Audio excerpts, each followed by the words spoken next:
Please be seated.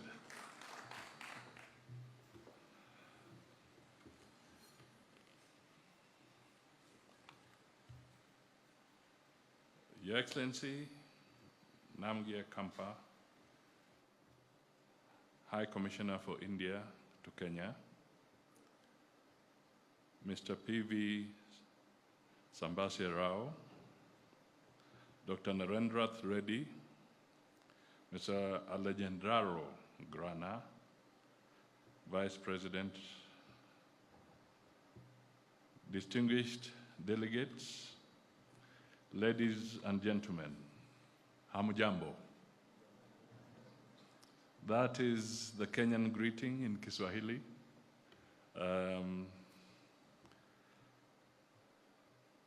And I wish to say also have a good morning to you all. I am delighted and honored to join you here today for the Sri Sathya Sai International Organization Conference. Let me, on behalf of the government of Kenya and the people of Kenya, appreciate the organizers and you all for choosing Nairobi to host this auspicious event, which brings together delegates from all the countries of the world where you have a footprint. I am informed that there are over 300 international delegates participating in this conference.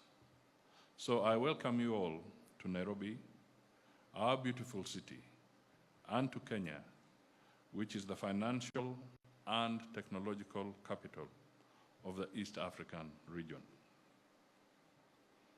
As you embark on your discussions during this conference, let us reflect on the universal spiritual teachings and values inherited from Sri Sathya Sai Baba, who founded this global spiritual and humanitarian organization over half a century ago. Your service to humanity through education, medical camps, and community service have touched the lives and hearts of millions of people across the world. Through your work, you have become key partners with governments, the private sector, and the civil society in improving the livelihoods of the very needy in our society. We are proud of the work you have done in many African countries where your volunteers are engaged with the local communities in activities such as school feeding and medical camps. Here in Kenya, you have planted over 3,000 trees in various parts of the country, including Bungoma, Busia, Machakos, and Vihiga counties. Your partnerships with the local schools, community-based organizations, and other stakeholders on the ground is an important contribution to economic and social transformation. I applaud you for this great initiative, particularly because it supports our government's ambitious campaign to plant 15 billion trees by 2032 to enhance Kenya's adaptation to climate change and its contribution to the global reduction of greenhouse gas emissions. Through these social investment programs, you are helping to improve the livelihoods of Kenyans and contributing to the realization of the bottom-up economic transformation agenda.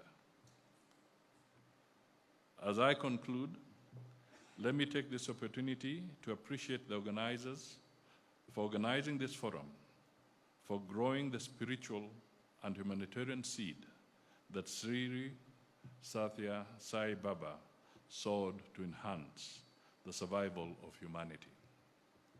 I wish you fruitful deliberations and look forward to outcomes that will shape the future of your service to humanity.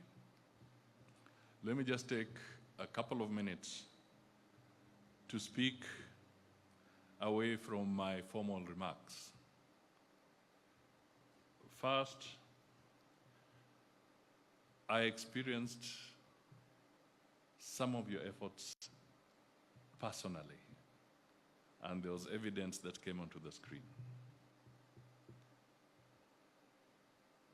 I did not know the statistics, but now I have seen that the few days that the medical volunteers were around in the region, they were able to see or to deal or to treat 5,600 needy individuals in all the countries.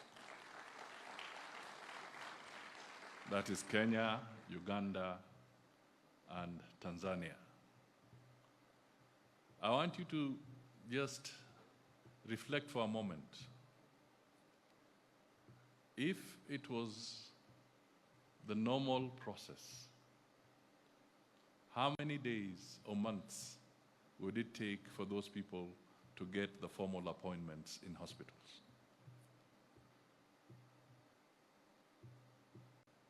I don't know. We all have our countries. You can try and imagine how long it takes to get a doctor's appointment in your individual countries. So 5,600 in just a few days is phenomenal.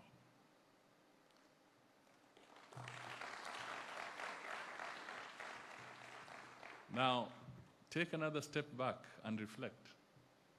How many hours were those doctors and volunteers on their feet? It's unbelievable. Ordinarily, you want to sit, you want to lie down, but these professionals were on their feet for hours, unending, non-stop. I had an opportunity to talk to some of them, and they said things like, we have been on our feet for something like 18 hours, waiting, dealing with everybody until there was nobody left in the queue. I witnessed it. I thank those professionals and I salute them for a job well done. The logo or the message or the emblem that I've seen, and it's out there, it talks of truth, love, peace, good conduct, and non-violence.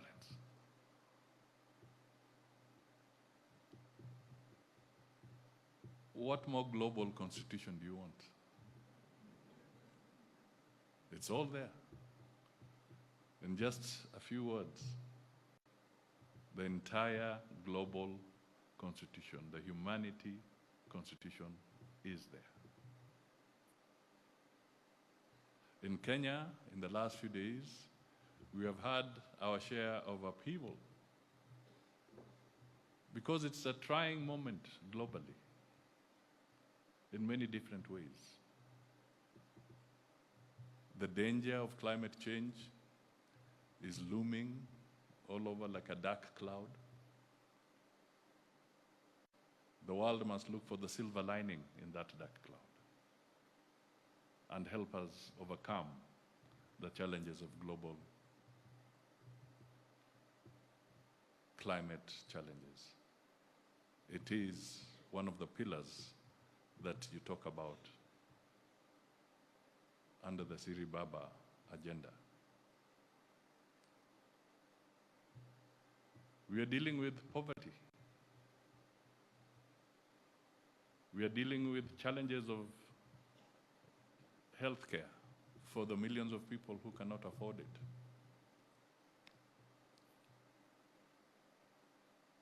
We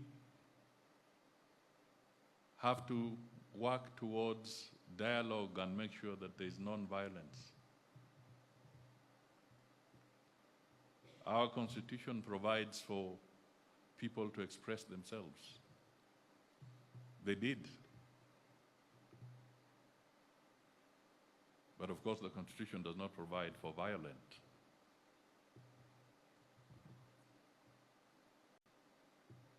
reaction. But I want to thank you, because what has happened to Kenya is not unique. It is happening in different countries too.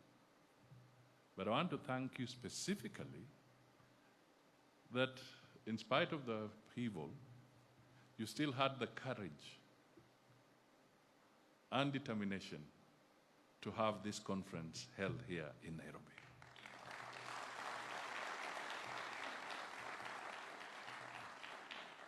That is a serious manifestation of solidarity and a message that brings out that we all can work together to resolve the issues and challenges that we face as humanity and as countries. We can work together. We should not run away from our problems. We should confront them, but confront them through persuasion, through logic, and through reasoned conversations. So I really commend you, because in other circumstances, people would have said the conference is deferred, it's cancelled. But you have stood your ground and you're here. The government remains committed to the rule of law, to maintaining law and order, to ensuring that everybody is protected. And in the process, we also open our doors to say that the conversation must continue so that the issues that will arise from time to time can be resolved peacefully through dialogue, and then we can move forward. Our Master of Ceremony has dwelt a lot on AI.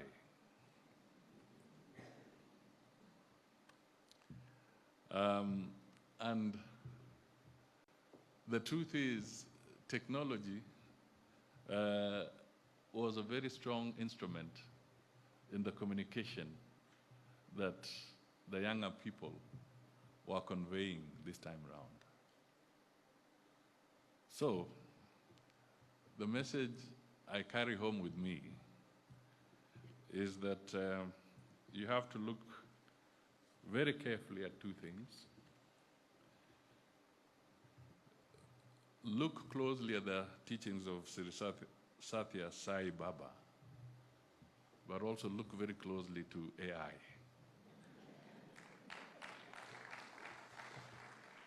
I think if we can harness those two strong pillars, we can be able to reach out to a lot of citizens globally.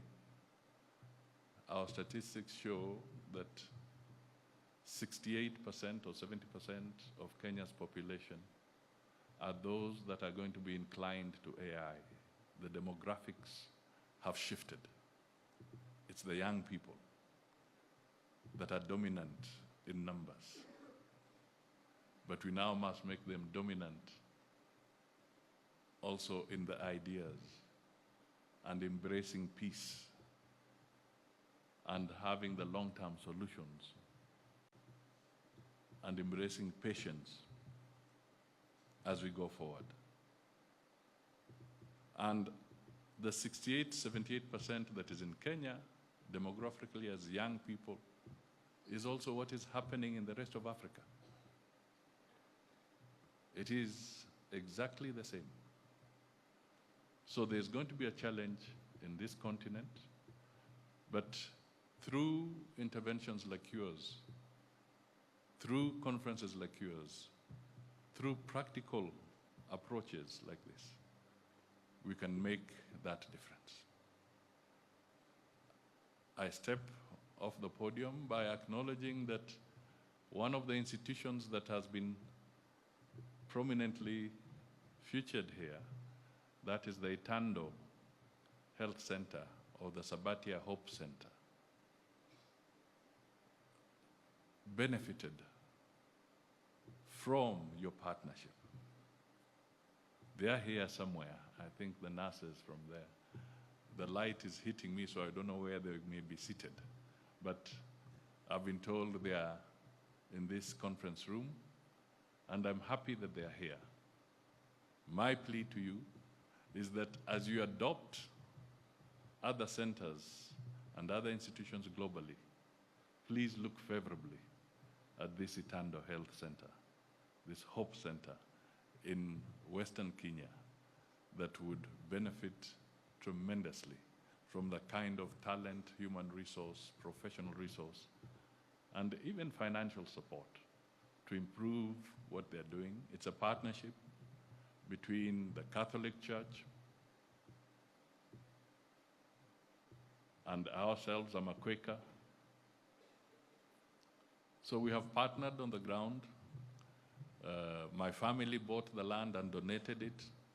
The Catholic Church came up with some of the nurses and sisters, and we partnered with some friends also from Spain.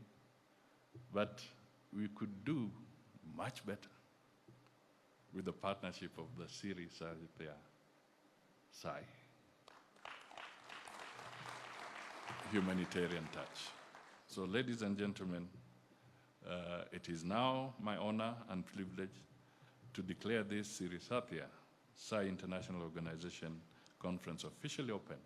And I thank you all, and may God bless you all for the next few days and also when you return to your various countries. Kenya remains a strong, peaceful, democratic country, and our sometimes very, very forceful consultations should not deter you from visiting us in the years to come. Thank you.